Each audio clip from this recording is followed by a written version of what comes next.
Hello everyone and welcome to my video lecture series. Our topic for today is gram staining. Okay, so let us start with that. Now gram staining is a technique which was basically found out by a person called as Christian Gram.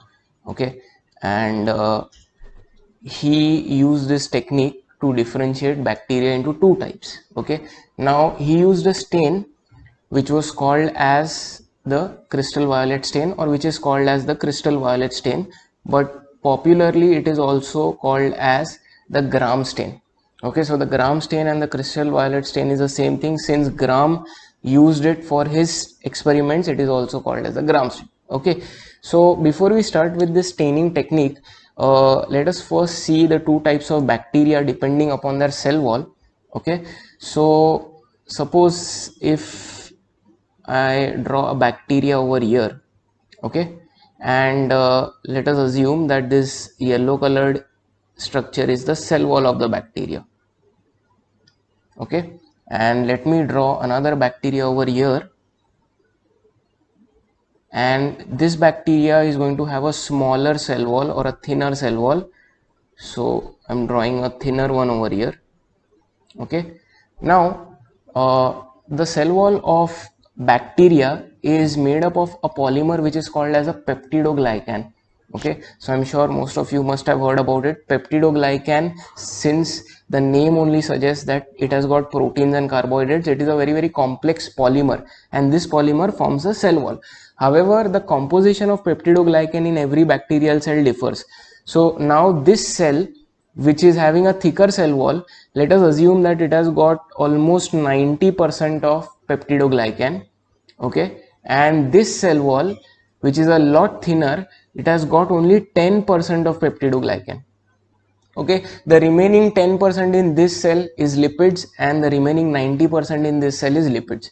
Okay, so two types of bacterial cells we are studying, one having almost 90% of peptidoglycan in the cell wall, the other having very low quantity of peptidoglycan in the cell wall.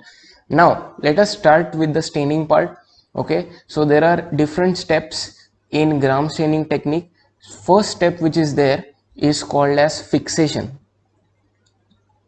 So what is the meaning of fixation? So whatever sample that you want to stain, you have to fix it on a slide. Okay, you have to attach it to the site.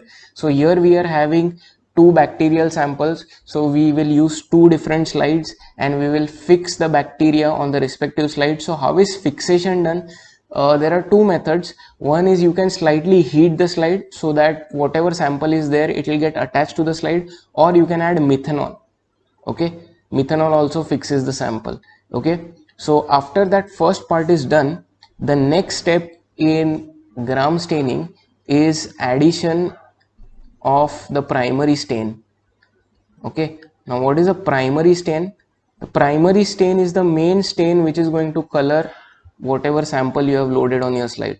Okay, in this part obviously the primary stain is the gram stain or the crystal violet stain, and as the name suggests, it is purple in color. So after fixing, you add the crystal violet stain to the slide. Okay, so what is going to happen now? That crystal violet, when you add to the slide, the peptidoglycan in the cell wall absorbs the crystal violet. Please remember, peptidoglycan is responsible for absorbing the crystal violet. Okay, and what is going to happen is the cell wall will begin to appear purple in color because of that. So over here you can see that I am shading the area as purple. More the amount of peptidoglycan, more purple will be the cell wall. Now the other sample which we have over here, the other bacterium, it has got very less amount of peptidoglycan, so it will also be stained purple, but the purple coloration will not be as much as seen in the sample having 90% peptidoglycan. Okay, so it will also take up the stain, but not as much as compared to the other bacterium. Are you getting me? Because the stain which is absorbed is directly proportional to the amount of peptidoglycan present in the cell wall. Now the third step in gram staining, okay, the third step is addition of a mordant. Okay, so what exactly is a mordant? So mordant is any substance which enhances the fixation of the primary stain on the sample. So basically over here, the chemical which we are using as a mordant is a Lugol's iodine solution. So what happens is, when you add Lugol's iodine solution to the slide, we have already added the crystal violet stain. That Lugol's iodine basically forms a bond with the crystal violet, okay, and it forms an insoluble complex which attaches more tightly to the peptidoglycan. So basically it is increasing the efficiency of your primary stain, and such chemicals are called as mordant. So this is the third step in gram staining. We use Lugol's iodine as the mordant. So I'm going to write down over here, Lugol's iodine is used. Okay, now after adding Lugol's iodine, the slides are kept for few seconds, and then the next part or the next step is basically going to test whether the cell wall is accepted the stain or not accepted the stain. Okay, and the fourth step is called as decolorization. Now what is decolorization? In decolorization, basically an organic solvent is added to the slide. Okay, organic solvents like acetone or alcohol, you know acetone is a decolorizing agent.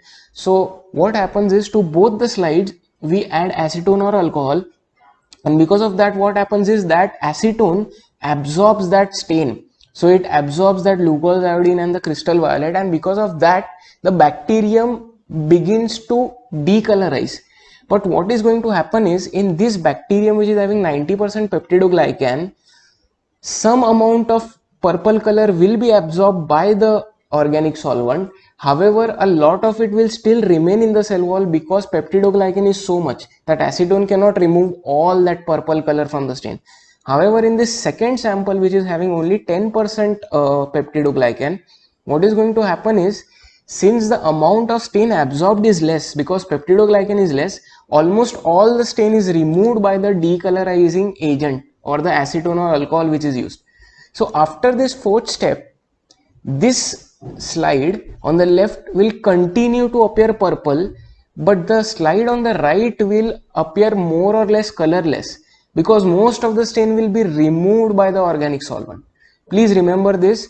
On the left side, on this left side sample, the stain has been removed, but still so much stain is still present in the peptidoglycan. Okay, whereas on the right hand side slide, which is over here, already the peptidoglycan is less, so the stain which is absorbed is also less, so almost all of it gets removed. And because of that, when you observe the slide under the light microscope, this right hand side slide will appear almost colorless. Very few purple colored areas will be seen. And now finally, as a confirmatory test, the last step is addition of a counter stain. Okay, so what is a counter stain?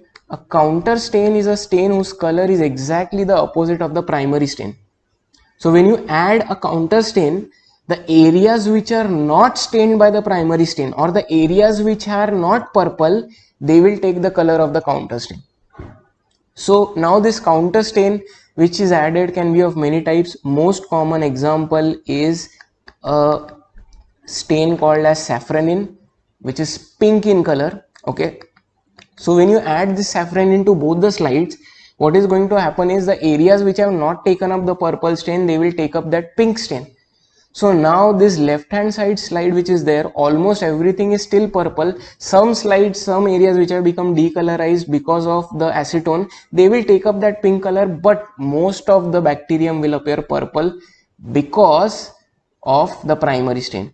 Whereas on the right hand side, when you add a counter stain like safranin, most of the bacterium is decolorized, so it will instantly take up the pink color. And now this bacterium, if you see on the right side, it will begin to appear reddish or pinkish in color. So you can then easily make out that both the bacteria are stained differently. So these are the steps of this gram staining method, and because of this gram staining method, we basically classify the bacteria into two types. Okay, so this bacteria which has taken up the purple stain, okay, it is called as a gram positive bacterium. Okay, it is also written as gram plus VE. whereas the bacterium which has not taken up the gram stain or which easily loses the purple color, it is called as a gram negative bacterium, okay, and it takes up the counter stain. Is this clear? So this technique, which was developed by Christian Gram, basically segregated bacteria into two types. So if I say that a bacterium is a gram positive bacterium, that means that it takes up the crystal violet stain and it appears purple under the compound microscope when it is stained. If I say that it is a gram negative bacterium, that means even if I add the crystal violet or the gram stain, it will not be stained purple and it will take up the color of any other stain or the counter stain. And so when these are observed, they appear reddish or pinkish in color under the compound microscope.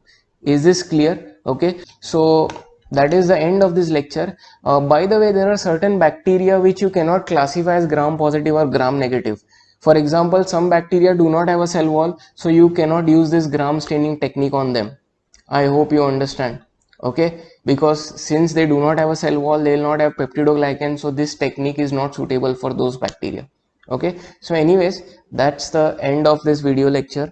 Okay, if you like this video, please leave a like, share the video, and if you haven't subscribed, please subscribe by clicking on the button below and press the bell icon. Okay, thanks a lot.